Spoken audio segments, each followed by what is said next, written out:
oyijon, xush kelibsizlar ishxonamga. Voy, xotining qassobmidi hali? Zo'ru har kuni uyga go'sht boradi. Bo'g'ib tur, hozir borib so'yib tashlayman. Ey, shirin qo'y, asal. Hayvonlarga mehribonligini bilmasdim lekin. Hozir shuni so'yamiz o'sha. Tugadi ish vaqti ham. Bitta romantika qilib selfie tushaylik-da. Boltaga balo bo'lmaydi. Sen bilan romantika qilib bo'lmaydi. Mana shu joyi shirin-da. O'g'lim, xotiningni olgin, meni qo'rqitiryapti. Xo'roz jonga tegdi-da. Hozir hal qilaman. Boshqa ovozini chiqarmaydi. Bilmagan narsani kesib tashar ekan-ku bu. Qonxo'rcham, bugun nima ovqat yeymiz? Qo'y kalla.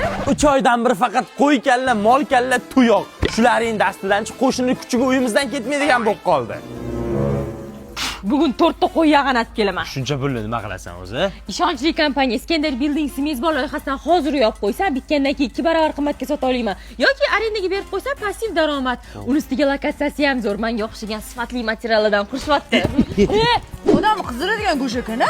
Keliningiz bugun bo'g'u suyibdi. Bo'g'u go'sht ham sizda ommalashibdi-ku. Qo'shni kuchugim ko'rmadinglarmi? Silakda yuruvdi-da, yo'qolib qoldi. Zebo bu meni ham qizdiryapti-da. Bu tochli bo'g'u go'shtimi?